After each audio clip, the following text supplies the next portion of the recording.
안녕하세요.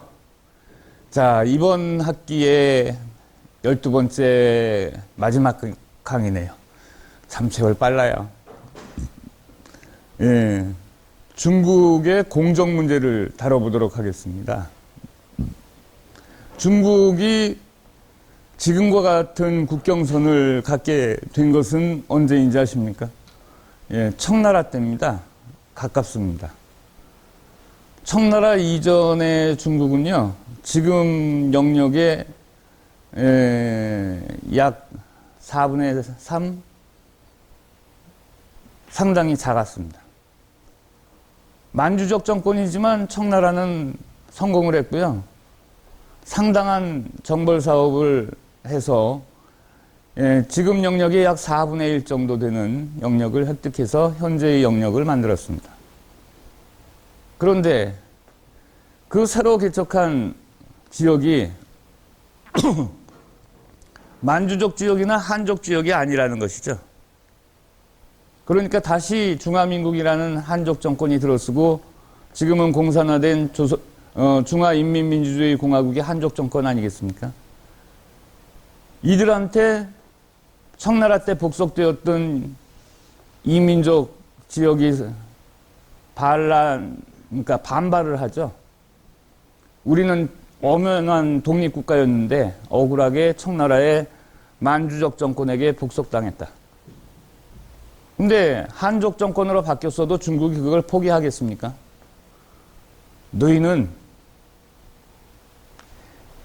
청나라에 복속되기 한참 이전부터 고유의 중국 땅이었다 라고 억지를 부리는 작업을 시작을 했죠. 그거를 역사적으로 꽤 맞추는 작업을 한 것을 우리는 공정이라고 합니다. 그러면 어디부터 했을까요? 역사적으로 중국의 가장 위협적인 위구르 민족 땅을 점령을 했거든요. 위구르 민족의 땅은 옛날부터 자기네들 땅이다. 그 다음에 티베트를 점령을 했거든요. 티베트 땅도 옛날부터 한족 고유의 땅이었다. 그리고 나니까 우리 만주 쪽에 조선족이 많이 살아요. 우리 민족. 그러니까 우리 민족들의 영역 중에 상당 부분이 옛날부터 중국 영역이었다. 간단하게 말씀드리면 한강 이북 지역까지는 전부 중국 땅이었다. 옛날부터. 말이 안 되는 거죠. 이거는 어떤 속셈이냐? 북한을 흡수하기 위해서입니다. 북한을. 그 외에도 두 가지 공정이 더 있죠. 몽골 계통, 그 다음에 베트남, 북부 지역. 자, 살펴보도록 하겠습니다.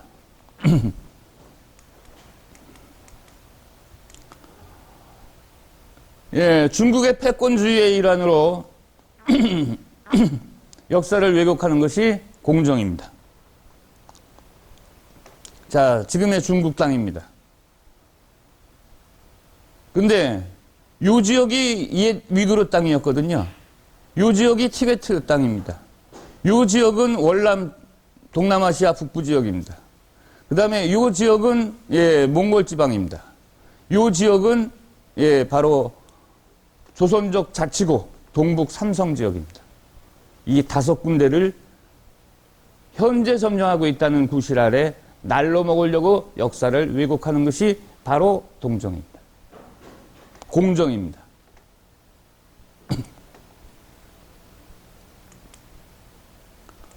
자, 그렇다면요. 지금 여기 나오죠?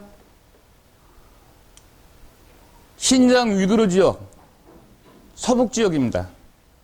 따라서 이 신장 위구르 자치구를 오랜 옛날부터 중국의 고유의 영역이었다고 왜곡하는 작업, 그 작업을 서북공정이라고 합니다. 중국 중심부에서 서북이죠. 대상 민족은 위구르족, 방향으로는 서북쪽, 서북공정. 이거를 마치고 났더니 티베트가 달라이라마를 중심으로 해서 독립운동이 벌어져. 그러니까 티베트 땅도 역시 고유의 한족의 땅이었다. 요렇게 하는 것이 요게 서남공정입니다. 서남공정. 그 내용을 자세하게 다 설명드리기는 어렵고요. 예, 요게 서남공정, 티베트 자치구. 다른 말로는 시장 자치구라고 합니다. 요 티베트. 달라이라마가 망명해 있죠, 지금 현재. 여기는 재정일치사회입니다. 신정정치. 그 다음이 조선족입니다. 우리 민족은 한반도를 중심으로 해서 만주, 요동벌, 그 다음에 요하를 중심으로 해서 요하 서쪽인 요서지방 이쪽이 우리 땅인 거 아시죠? 우리 민족의 영역입니다. 그런데 2차 세계대전이 끝난 이후에 동북 삼성, 여기 있는 라오닝성, 지린성, 헤이쿵성, 헤이롱성, 죄송합니다. 헤이롱강성, 요 세 개의 성을 소위 말해서 중국령으로 넘겨줬죠. 요 지역을 우리는 간도라고 부릅니다. 간도는 우리 땅이고요.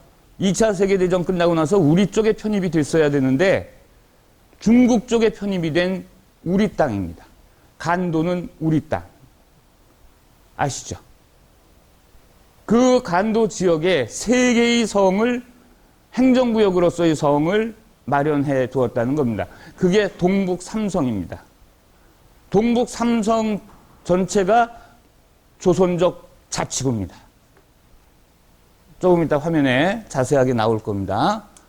그래서 이 지역을 한국의 역사로 보지 않고 중국의 역사로 보는 거, 왜곡하는 거, 이거를 동북, 방향으로는 동북이죠. 동북공정이라고 하는 것입니다. 우리와 직결되는 게 동북공정입니다. 그리고 몽골, 이 몽골에 관한 그 원나라의 영역을 어떻게 해석할 것이냐 등등을 포함한 내용이 바로 북방공정입니다. 북방공정. 몽골. 그 다음에 요 베트남 있죠? 베트남 북부가 중국 영향을 받은 유교 문화권이라는 거 아시죠? 동남아시아 지역은 문화권이 다른데 이 동북아시아의 3국, 중국과 한국과 일본을 동북아시아 3국이라고 하죠. 이 동북아시아 3국은 유교 문화권이죠. 동남아시아는 불교 문화권입니다. 따라서 문화가 좀 다른데 베트남의 북부 지역만큼은 중국의 영향을 받은 유교 문화권에 해당이 됩니다. 바로 그 지역을 중심으로 한 공정, 그것이 남방공정입니다. 남방공정. 그럼 공정이 몇 개예요? 5개입니다. 서북공정, 서남공정, 북방공정, 남방공정, 그리고 동북공정. 우리와 직결되는 공정은 동북공정. 이게 이 역사 왜곡이 완성되어 있다는 겁니다. 그래서 여러분이 그 조선족 자치구 쪽으로 여행을 가시면요, 지안시라고 있습니다. 지안시에 들려서 지안박물관을 들어가 보시면 지안박물관이 굉장히 규모가 크다고 하는데요. 처음 입구에서 들어가서 출구로 나올 때쯤 되면은 세뇌교육이 돼가지고, 여기 바로 옛날 간도 땅이라는 이 동북 삼성이 조선족의 땅인 줄 알았는데 지금이야 내가 깨우쳤다. 중국 땅이었구나. 라고 세뇌교육이 된답니다. 그만큼 철저하게 역사를 왜곡했다는 것입니다. 그런데 우리는 거기에 대항해서 과연 무엇을 해 놓았을까요? 반성을 하지 않을 수가 없습니다. 대표적으로는 아까 살펴보았던 공정 중에서 몽골을 중심으로 하는 북방 공정과 베트남을 중심으로 하는 남방 공정을 제외하고 나머지 대표적인 세 개의 공정만 따로 보겠습니다. 신장 위구르 자치구의 서북 공정, 그 다음 티베트 시장 자치구의 서남 공정, 그리고 조선족에 관계되는 동북 공정, 이렇게 세 개가 가장 대표적인 큰 공정에 해당이 됩니다. 그 중에서 우리와 직결되는 바로 동북 공정을 조금 더 자세하게 보도록 하겠습니다.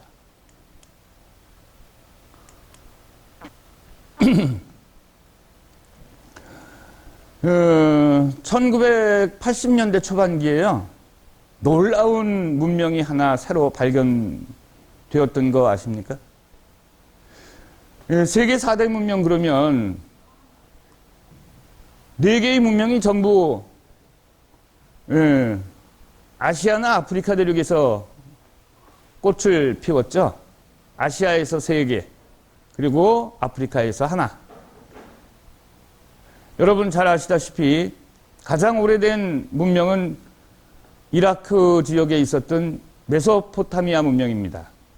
유프라데스강, 티그리스강을 중심으로 한, 지금으로 말하면 지역적으로 이라크가 되겠죠. 그리고 이라크 옆에 서쪽으로 북아프리카 중에서 동쪽 지방, 다시 말하면 이집트의 나일강 유역에서 이집트 문명이 꽃을 피웠습니다. 또 하나의 문명은 메소포타미아 문명에서 오른쪽으로 동진에서 인도 북부의 인더스강 유역에서 문명이 꽃을 피웠고 겐지스강 유역으로 전파가 됩니다. 그래서 인더스, 겐지스, 인도 문명이 발달을 하게 되는 것이죠. 가장 늦게 문명의 꽃은 중국 대륙인 황하 유역에서 피어났습니다. 그것이 황하 문명입니다. 이렇게 해서 세계 4대 문명을 우리는 학교 다닐 때 외우고 공부하고 시험 보고 했습니다. 그런데 1980년대 초반기 요하강에서, 요하에서, 여기가 요하거든요. 요 쏙 들어간 부분, 여기서부터 시작해서 요렇게 해서 요렇게 바다로 빠지는 요 강이 하나 있는데 그걸 요하라고 하거든요. 요하를 중국어로 발음하면 라오허라고 발음을 합니다. 라오허. 라오허 서쪽 땅을 요서라고 하고요. 다시 말씀드리면 요하 서쪽 땅을 요서라고 하고 요하 동쪽 땅을 요동이라고 합니다. 요 지역은 전통적으로 우리 민족, 고대서부터 동이족의 삶의 지역이었습니다. 그런데 이 요서 지역의 일부분인 홍산이라는 곳이 있습니다. 그 홍산이라는 곳은 왜 지명이 홍산이냐? 산이요, 색깔이 붉어. 붉으롱자를 써서 홍산이. 그런데 그 홍산 지역에서 동북아시아의 중심 문명인 황하 문명보다 2000년 정도 앞선 문명이, 고대 문명이 발견됐다는 거예요. 와, 그러면 자, 생각해 보세요. 중국 친구들이 어떻게 선전을 해왔느냐? 중국의 황하 유역에서 발생한 황하 문명에서부터 이 동북아시아 쪽의 모든 문명이 이렇게 전파되고 이렇게 전파되고 이렇게 전파되고 이렇게 전파되어서 동북아시아의 중국 대륙의 문명의 꽃을 이루었다. 이렇게 설명을 계속 해왔거든요. 그런데 동이족의 지역에서, 동이족이 살던 지역에서, 만리장성 이북이죠. 황하 문명보다 2000년 전에 고대 문명이 꽃피었다라는 사실이 명백하게 증명이 된 거예요. 그러면 이제 어떻게 설명이 됩니까? 동북아시아의 문명의 중심은, 즉 시발점은 황하유역의 황하 문명이 아니고, 즉 한족의 문명이 아니고, 동이족의 요하 문명, 동이족의 홍산 문명이 2000년이나 앞서 발달을 해가지고 이쪽으로 영향을 주어서 약 2000년 후에 황하 문명을 탄생시켰다. 이렇게 되죠. 그러면 우리 민족의 고대 문명이 중국 황하 문명을 탄생시킨 원조 문명이 되죠. 동아시아 지역의 문명의 원조가 바로 우리가 되는 것입니다. 그런데 중국에서 큰일 났죠. 왜곡해야 되겠죠. 만리장성 넘어서 고대의 중국 한족의 영역이 아닌 지역도 한족의 영역이다라고 우겨야 될 거 아닙니까? 거기서부터 고대사는 왜곡되기 시작을 했죠.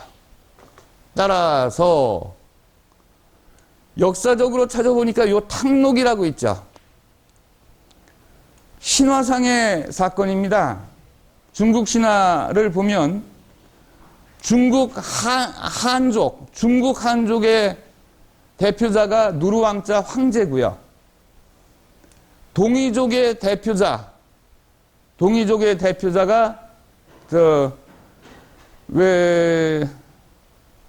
2002년도 월드컵 때 그 붉은 악마의 상징, 이렇게 도깨비 그림으로 그려져 가지고 막 넘기기 하고 그랬잖아요. 그분이 치우라는 분이에요. 처용이라든가 이런 도깨비 신이 아니고요. 치우라는 분이에요. 이 한족의 대표자인 중국 신화상에 황제를 맞서는 동이족의 대표적인 지도자인 치우 천황인데, 이 치우 천황하고 황제하고 요 탕록 지역에서 전쟁을 벌였어요. 그거를 고대 신화사에서 뭐라고 부르냐면 탕록 전쟁이다, 탕록 전투다라고 부릅니다. 여기서 우리 동이족의 치우 장군이 이겼어요. 그런데 중국의 가장 오래된 정사인 사기라는 책에서 이 탕록대전의 승자를 사마천이 바꿔치기를 합니다. 황제가 이겼다고. 거기서부터 잘못된 동북공정 역사 왜곡은 시작이 되는 것입니다. 이 지역을 지배한 민족은 중국 한족이었고, 따라서 고조선은 대동강변의 조그만 나라였고, 그렇기 때문에 이 홍산 문화도 요하 문명도 바로 중국의 한족들의 고대 문명이다. 따라서 한족은 두 개의 문명을 꽃피운 민족이다라고 왜곡을 하는 거죠. 자, 그 이후에 여러 가지 증거 아닌 증거를 제시하면서 한강 이북 지역은 중국의 영역이다를 강조를 하기 위해서 고구려 역사를 왜곡합니다. 고구려는 당연히 우리 민족의 국가죠. 고구려가 중국의 지방 정권이래요. 중국의 지방 봉건 정권이래요. 그 고구려를 이어받은 발해가 임자 없는 중국의 책봉받은 지방 정권이래요. 우리 민족의 역사가 아니래요. 우리 민족의 역사는 대동강변 밑에 존재하는 통일신라, 그리고 통일신라를 이어받은 고려, 그리고 고려를 이어받은 조선, 이것이 오리지널 우리 민족의 역사라고 왜곡을 하고 있습니다. 따라서 동북 삼성을 잠시 보겠습니다. 홍산문화의 위치는 여기입니다. 그래서 요 지역이기 때문에 요 서지방에 해당이 되고요. 그 다음에 조금 더 이렇게 멀리 봤을 때는 이 지역이 바로 요게 요하거든요. 요하 서쪽 이 지역이 홍산문화가 되겠고요. 요하를 중국어로 읽으면 라오허라고 읽기 때문에 라오허 문명이 되겠고, 라오허 문명과 더불어서 탄생한 국가가 고조선이고, 고조선의 영역은 어마어마하게 큰 제국이었다는 겁니다. 우리 측 주장이죠, 당연히. 그리고 진실이고요. 자, 동북공정이 진행된 계기가 되었던 동북삼성이 어디냐? 바로 여기거든요. 여기. 여기에 세 개의 성이 있어요. 이 세 개의 성이 바로 조선족 자치구예요. 2차 세계대전 이후에 우리 땅에서 중국 땅으로 넘어간 이 우리 땅입니다. 자,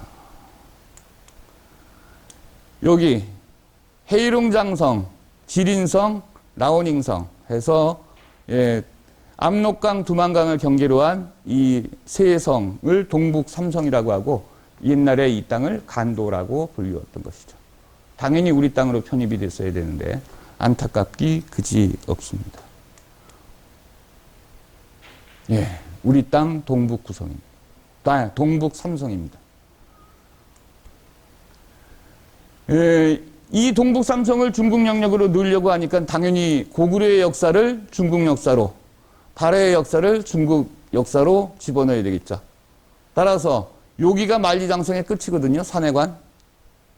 그런데 만리장성이 중국의 영역이 이렇게 늘어났어요. 이렇게. 그래서 고구려의 성과 발해의 성까지도 만리장성의 일환이다라고 억지 주장을 피고 있는 게 중국입니다. 그래서 여기까지가 만리장성이다라고 억지 주장을 피고 있는 게 바로 동북공정의 왜곡입니다. 그러니까 당연히 이 동북삼성을 중국 영역으로 집어넣으려니까 고구려를 우리 땅에서 부정해야 되고 발해를 우리 땅에서 부정해야 되겠죠. 두 나라를 임자 없는 나라로, 중국의 책봉을 받은 봉건 국가로 그렇게 전락을 시켰던 것이죠.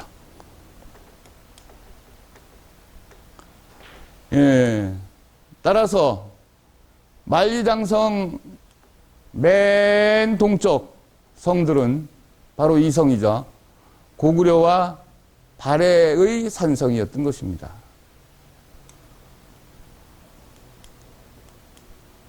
자, 티베트의 주요 일지가 나오는데 이거는 저희와 같은 처지지만 지금 대학 강의가 아니기 때문에 생략하도록 하겠습니다. 여러분, 약소국의 서름을 지금 여러분은 저와 함께 보셨습니다.